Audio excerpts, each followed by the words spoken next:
It's Friday, June 6th, 2025. Welcome to Make It Make Sense.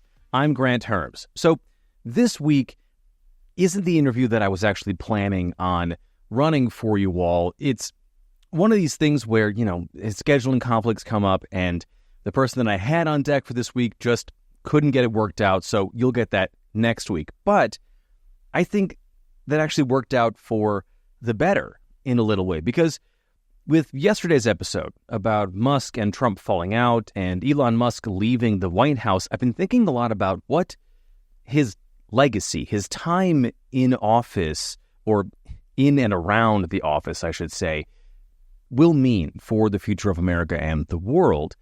He wasn't there long, not even a full 6 months, but the impact is going to be lasting. There are a lot of people looking at this right now, and I've been reading a lot about it recently. And I'm not talking about the savings that DOGE said it would do, because at the beginning of this, and part of the reason Trump got elected was because people wanted Elon Musk to come in and cut $2 trillion from the federal budget in waste, fraud, and abuse, of which they said they found $165 billion, which is a far cry from $2 trillion, and independent watchdogs say that they've really only been able to verify about $16 billion of the original $2 trillion that they said they were going to save, which in the end comes out to about 0.8% of Musk's promise. And you've got DOGE staffers out there right now saying that they didn't actually find any real waste, fraud, or abuse that hadn't already been uncovered by agencies before DOGE slashed them. The legacy that I really think we should be talking about is the legacy of USAID. It was the organization set up in the 1960s to help keep the rest of the world healthy. And there are a lot of benefits to the U.S. to do that. But from a human standpoint, it means we have far fewer deaths globally, or had. Boston University has had a tracker up since USAID was canceled earlier this year. And as I'm looking at it right now, about 320,000 deaths have been attributed to Musk and Donald Trump shutting down USAID. That is across 14 different sectors and 7 different diseases like malaria, HIV, tuberculosis, pneumonia, and malnutrition for kids. When it comes to malaria, one of the deadliest diseases on the planet, a child, because of these cuts, because of shutting down USAID, a child is getting malaria every 3 seconds, an adult every 9 seconds, and a child is dying every 7 minutes from this disease, an adult every 20 minutes. And in all, not just the cuts to USAID, they think that maybe by year's end, 820,000 lives will be lost that didn't have to be, because we shut down USAID. And as I'm looking at the tracker right now on my laptop, which is in front of me, that comes out to about 100 deaths an hour. 100 people dying because an agency was arbitrarily shut down. An agency that was for more than 60 years considered to be a global force for good, with America stamped on its back. It's why I said that maybe not having the interview I was planning on having for you this week might actually be a good thing, because it gives me a chance to replay my interview with former Deputy Administrator of USAID, Jim Kunder, who spent a career, a lifetime, working for USAID, rising to that rank under Republican presidents. He is a lifelong Republican and still considers himself to be one. So this isn't some liberal squish out there crying about spending money in countries that aren't the U.S., even though the spending for USAID was so low it barely registered in the national budget. But it's important, I think, to understand what we lost by losing USAID.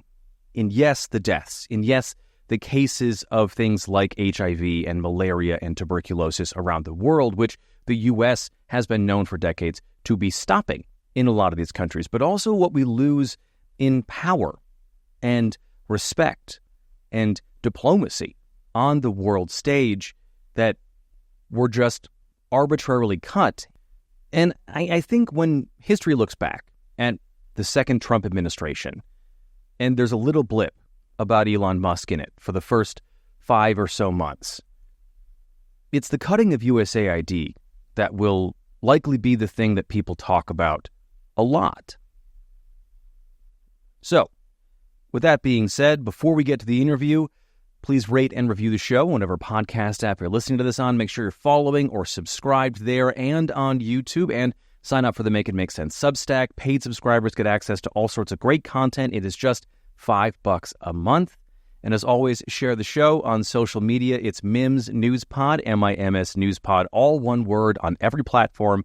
I am at Grant Herms on Twitter and Blue Sky, and Grant Herms TV on everything else. All right, with that out of the way, here is my conversation from February with former Deputy Administrator of USAID, Jim Kunder. About 10,000 or so USAID employees are being given banker's boxes and being told to clean out their desks. There was a full stop work order that was issued, and as of today, they are apparently no longer USAID workers. And before we talk about your history and the history of USAID a little bit here, for you, for somebody who led these men and women and served in USAID, what has this week been like to watch this happen to this agency? Well, that's a great question, and I have to answer it at two levels. So on a personal level, it's painful for me to see dedicated, patriotic Americans who work for USAID and who were willing to take these assignments where you're sent for 3 years to, a desperately poor African country or Asian country. It's painful for me to see them being treated disrespectfully like this. At the main entrance of the USAID office in the Ronald Reagan building in Washington, the first thing you encounter is a big plaque of the dozens of USAID officers who have died in the line of duty over the years in various places around the world, looking out for the American people. And so it's very painful on a personal level to see human beings, dedicated, patriotic Americans, treated like this. But I have to say, as somebody who's been around Washington and worked for the U.S. government, it's even more painful to me to see us as a country under this administration shooting ourselves in the foot. What this organization, the U.S. Agency for International Development, does basically is part of the triad of American foreign policy. I mean, obviously we have our brave troops in the Army, Navy, Air Force, and Marines, and sometimes we need to use military force around the world, hopefully as little as possible. But then we have our brave State Department diplomats who also serve around the world. And sometimes we need good diplomatic negotiations to look out for U.S. interests and to make sure that U.S.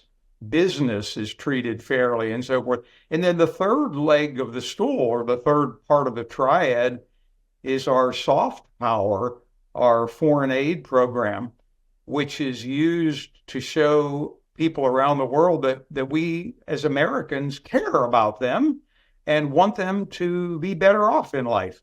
And so why we are shooting ourselves in the foot right now, why we are destroying one of the main tools of U.S. foreign policy, while, I might add, our Chinese adversaries are building up their own version of USAID.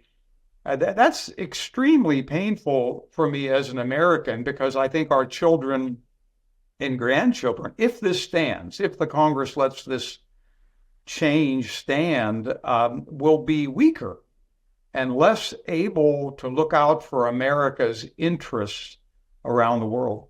And let's talk about that too. I mean, I should say that, listeners just heard Speaker Mike Johnson say that he doesn't think any of this is any kind of, usurpation of Article 1, at least not yet. And so it doesn't seem like Congress is going to step in here. But talk to me a little bit about what USAID actually does and what it's meant to do, because you and I were talking beforehand here, and to me, soft power is this special kind of magic because you go into a place and you bring goodwill and American ideals to serve those interests, and you come out with a good outcome for more or less everybody involved. That's magic. No bullets were fired. There was no fighting. It was just sheer ideas. And talk to me about the work that you did when you were at USAID, and then also what it means more broadly. If I could give you just a quick background, look, I mean, Americans of all are a charitable people, and mostly we give to charities, all of us, local charities, and we're trying to help our fellow Americans who, for one reason or another, maybe a storm, a hurricane, maybe they just started off with a lot of things against them, and we want to help our fellow Americans. And then also, Americans have always wanted to help poorer people overseas, and there are hundreds of charities, many of them very well known: Save the Children, CARE, Catholic Relief Services, many of them religious. They've always been part of American generosity overseas. But then the U.S. government, specifically after World War II, we began to realize that our communist adversaries were taking advantage of poverty and illiteracy and suffering overseas to convert countries to communism. And President John Kennedy, in a very famous speech, said, we've got to stop this. And this was right at the time in the 1960s when a lot of former colonies in Africa were becoming independent nations. It was right at the time when Europe was rebuilding from World War II. And President Kennedy understood that poverty and hopelessness was what the communists were using as a recruitment tool. So he created this part of the United States government, the U.S. Agency for International Development, to combat communism. And ever since then, this has been the charity arm of the U.S. government that builds schools overseas, that helps farmers combat diseases that otherwise are going to make their families starve, that support the battle against communicable diseases around the world. But unlike these private charities like Save the Children, the U.S. government does this strategically as part of our foreign policy. So the U.S. government decides where to send this money, in part because of where the greatest need is, but also because we have strategic interests there. And it may not be to battle the Soviet Union like it was when John Kennedy started this operation, but now it's to combat terrorism. And it's to combat communicable diseases, because in the era of air travel, the Ebola virus in Africa, a hideous disease where people bleed to death internally, can be arriving in New Jersey or Michigan or Florida overnight. And so the U.S. foreign aid is still aimed at poor people and dangerous diseases, but now it's part of the U.S. government foreign policy establishment. And I was pleased lucky, fortunate, honored to be part of the U.S. Agency for International Development. And I happened to run, among other jobs, what's called the Office of U.S. Foreign Disaster Assistance, part of the U.S. Agency for International Development. So I was sent to, you name it, where there was a war over the last several decades or a famine, Somalia, Bosnia, Ethiopia, Mozambique, Sri Lanka, numerous countries where there was some kind of outbreak of disaster, either because of a storm, because of flooding, because of drought, or more likely because people were killing each other and there were a lot of innocent victims. And I was able to deliver food aid and medical aid in those kind of environments.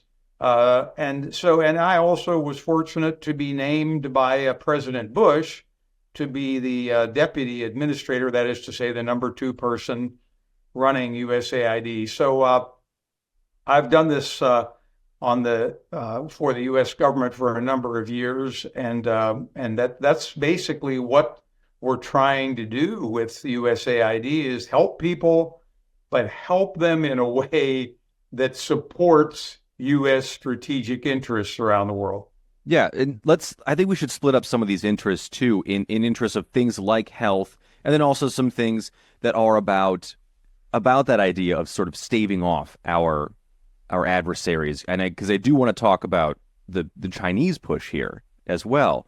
But when we talk about some of the work that you're doing on the ground in those conflict zones, in those war zones, I mean, that has to be just indispensable work that you're doing, not just for those people, but also for our interests. How do those things even come about? Yeah, let me tell you, if I can, I want to tell you one quick anecdote. There's a story that every person who's worked for the U.S. Agency for International Development knows about. There was a time when there was a communist government in the very large and important African country of Ethiopia, and they were against the United States on, the government was against the United States on every topic and supporting the Russians on every topic. And there were a group of USAID officers walking through the capital of Ethiopia, and some Ethiopians, I hope I don't offend your viewers and listeners, but a group of Ethiopians spit on them. And they were shocked naturally, and they asked the Ethiopians, well, why did you do that? And as soon as they started speaking English, the Ethiopians who had just spit on them apologized profusely and took out their handkerchiefs and started wiping them and said, "Oh, we thought you were Russians."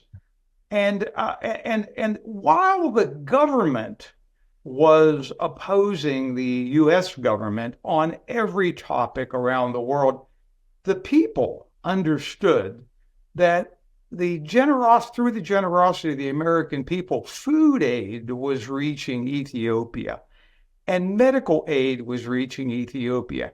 And so people in the developing world may be poor, but they're not stupid.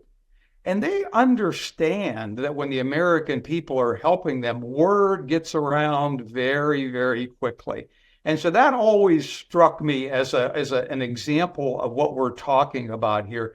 The governments may complain about the United States, but the people out there in the developing world, in Africa, in Latin America, in Asia, they understand and they very much appreciate this work that's being done. So how this works, most of our fellow Americans, when they think about foreign aid, they think of it in terms of disasters. And so let's say a typhoon hits the Philippines. The way this works, of course, there is a U.S. embassy in the Philippines, but the U.S. Agency for International Development would send a team of experts that would fly in, and these would be experts in healthcare, experts in shelter, experts in the delivery of food aid, and they would bring with them very basic humanitarian supplies like planefuls of plastic sheeting, because if your home's been destroyed in a typhoon, the first thing, all you need is a couple poles and some plastic sheeting. At least you can get your family out of the rain and get them a little bit of shelter. And we would bring water purification units so that people can safely process and drink water so that they're not going to get all of the dozens of diseases that occur in the aftermath of flooding. And so we respond immediately when there's a disaster around the world. And that's the kind of thing that I believe that people in the developing world remember and they very much appreciate. There's a second part of how the U.S. Agency for International Development works. So the first part is disaster relief when there's a war or a drought or a storm. The second part is what they call long-term development. And that is what they're saying is, let's take a country, let's say in Africa, let's take Chad in West Africa. It's under assault right now from fanatical terrorist organizations. And the country is a poor country.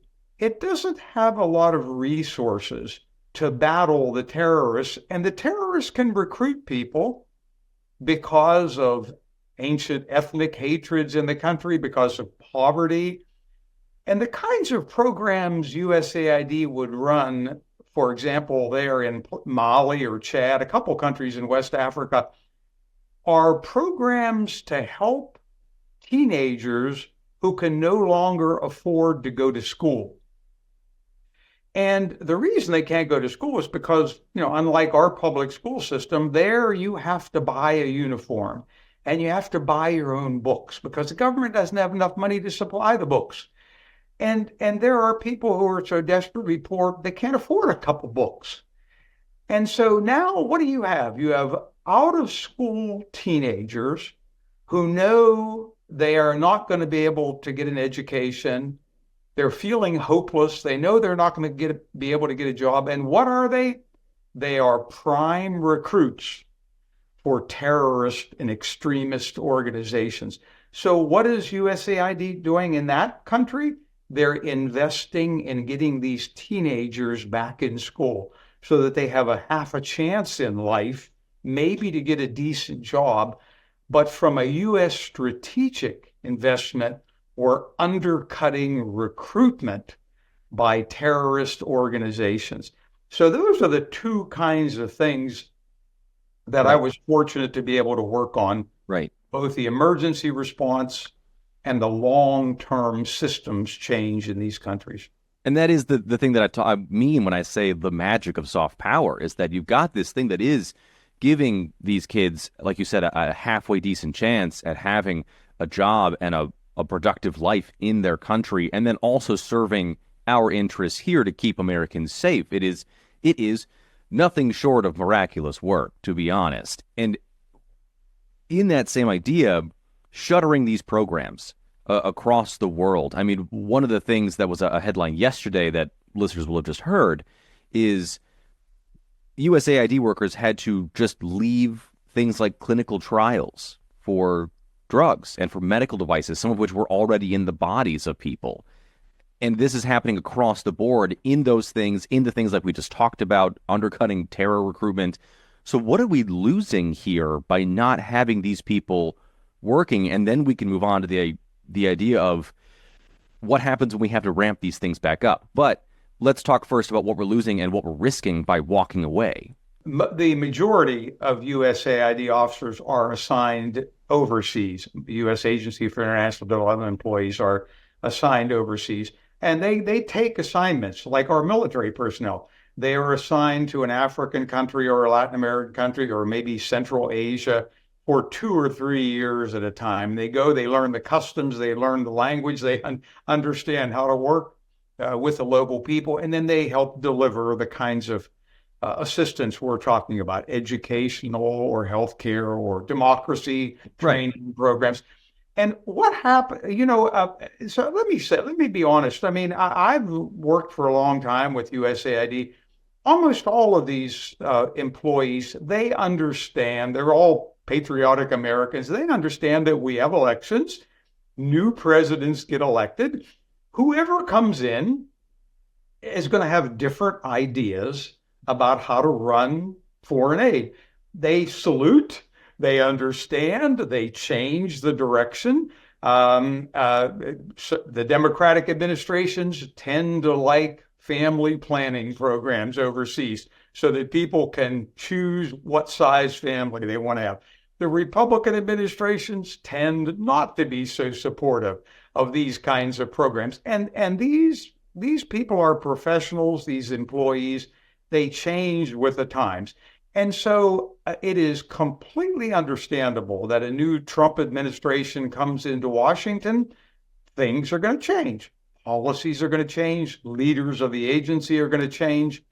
This is not a mystery to long-term federal employees. They understand how the system works, and they salute how the system works. But usually it's not just a total cutting off of these things, right? There's a drawdown.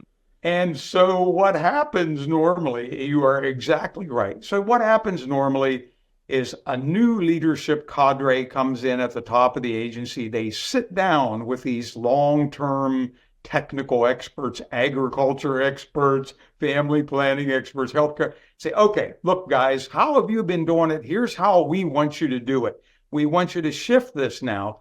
But what's happened now, for some reasons that are inconceivable to me as an American, the incoming administration is conducting some kind of vendetta where instead of having this kind of normal change in policy, they've ordered all these aid workers who are working overseas, looking out for the United States and representing the United States, to just all come home.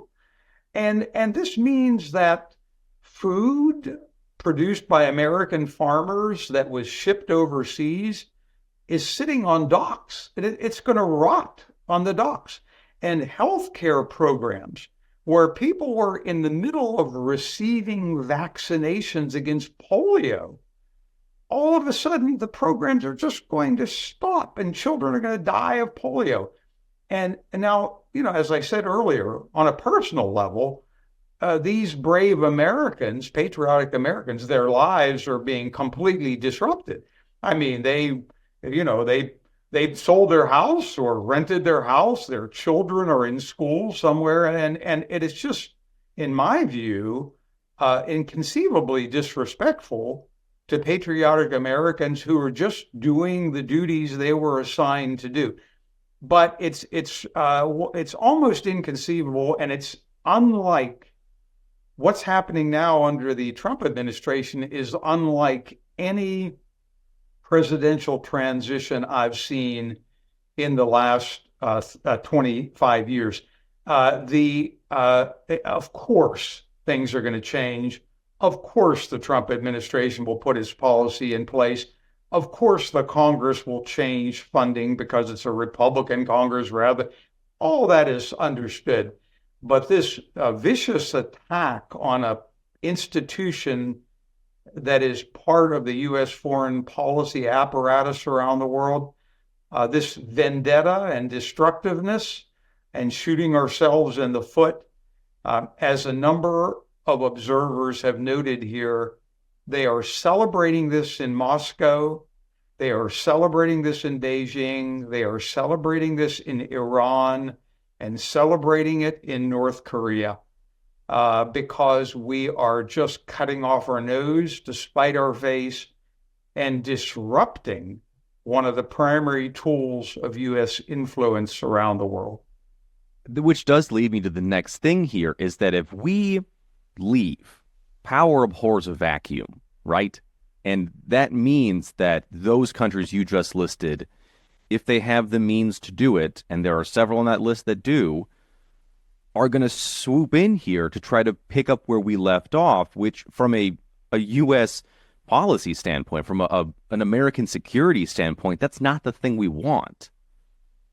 There are many countries. Let me give a concrete example, and I'm sure many of your viewers and listeners are familiar with this. They keep up with these kinds of issues. But, there are a number of these very small island nations in the Pacific which control vast strategic parts of the ocean bed. They may be tiny little islands, they may have tiny little populations, but they're independent countries, and they control vast mineral wealth.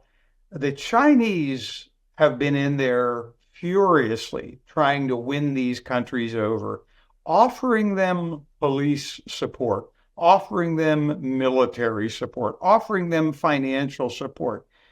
And the U.S. is in there with organizations like USAID competing with the Chinese for these strategically important countries. Basically, and we have Americans there serving in those countries, working for the U.S. Agency for International Development. Essentially, we're just bringing them all home, flying them all home, and giving this inconceivable strategic gift to the People's Republic of China. They will have a clear operating field, and the leaders of these countries who were seriously thinking this through. Now, who is our best ally? Who can we count on? The United States, these Chinese guys, all of a sudden they're going to say, wow, these Americans, they aren't very reliable. They just pulled up their stakes and went home. We don't even know where they went. They went home in a week. What kind of people are they? So I'm not sure if the Trump administration understands this and whether they've thought this through, and whether they understand the damage they're doing in these strategically located countries where our Navy ships need to make port calls, where they need to be refueled. I don't know if they understand and have thought this through, but this is the kind of real world, in response to your question, this is going to have a dramatic overnight impact on weakening our, I understand the phrase "Make America Great," but this is exactly the opposite. This is making America weak by changing the way we do foreign aid around the world so dramatically. Like I said, changing the direction. We understand that. Yeah. That's not the issue. The issue is this disruptive destruction of what it took 60 years to build up. These relationships don't happen overnight. Leaving aside American food rotting on the docks, Right. But we're shooting ourselves in the foot. My last question here, Jim, is what do we do now? It's clear that there's no plan right now for the Trump administration, whether it's from the president himself or from Elon Musk, who, without suggesting something, has quite a few ties to China. And there are real concerns that he might be doing some of this out of an idea of doing his own version of foreign policy and USAID for Elon Musk. But what do we do now in terms of repairing these things, and can they be repaired? Oh, look, this is, to me, there's always a lot of this. Both the Democrats and the Republicans always like to say, well, we're doing this because we're supporting the U.S. Constitution. Well, the U.S. Constitution is very clear in Article 1 that the Congress of the United States determines how to spend the taxpayers' money. Not Elon Musk, not even President Trump. It's the Congress that decides this. So if in normal times, and look, I'm not here to make a political analysis. I'm here to talk about how foreign aid works. But in normal times, the Congress of the United States would be stepping in and saying, as some senators and congressmen are saying, the President of the United States is not a king. He does not get to just unilaterally destroy a federal agency. The Congress created the U.S. Agency for International Development. The Congress decides how much money we spend on foreign aid every year.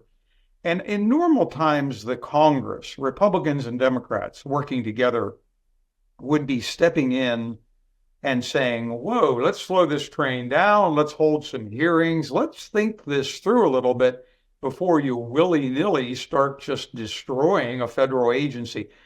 I mean, again, I'm not the political analyst, but it's pretty clear that the Trump administration is threatening the Republican senators and congressmen to prevent them from raising their hands and doing their constitutional duty to review what's happening in the destruction of U.S. power abroad.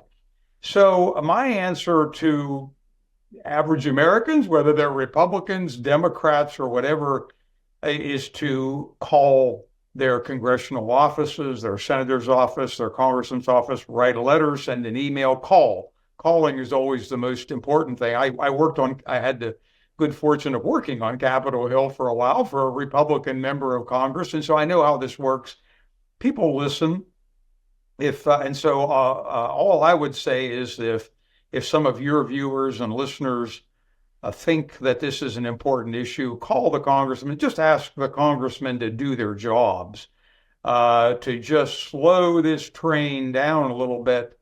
Elon Musk doesn't get to make this call on a week's notice. This is, if we're going to, okay, maybe it's time. Maybe it's time to shut down the U.S. foreign aid program overseas. But let's have some congressional hearings. Let's think this through. And then, if after 90 days of congressional hearings, everybody agrees that we need to bring home all of our foreign aid workers and let the Chinese have a clear running field, then let's do it. I don't think that makes any sense. But if the Congress of the United States agrees with the president, then let's do it in an orderly, systematic, thoughtful fashion. But this bum's rush of Elon Musk and a bunch of 20-year-olds showing up at USAID and ordering around patriotic Americans who have devoted their life to our nation's security is not the way to do business. Not it. Well, Jim, thank you so much for doing this. I really appreciate it. Sure, and thank you for doing this. And I hope some of your listeners and viewers will take some time to think about this one. I want to thank Jim again for coming on the show. You can find links to the work he's currently doing right now, plus other ways to help out people affected by the loss of USAID in the show notes for this episode. And other than that, like I said at the beginning, please rate and review the show on whatever podcast app you're listening to this on. Like, subscribe, hit the bell for notifications on YouTube so you don't miss out on any new video episodes. Subscribe to the Make It Make Sense Substack. I've got 2 great new articles coming up this weekend. One about the big, beautiful bill and why senators who said before they weren't for voting for something like this are. We'll talk about it. That being said, if you don't want to sign up, please share the show on social media. It's MIMS News Pod. It's MIMS News Pod. It's all one word on every platform. I am at Grant Herms on Twitter and Blue Sky, and at Grant Herms TV on everything else. Thank you so much for listening today. I'm Grant Herms, and I'll talk to you next week.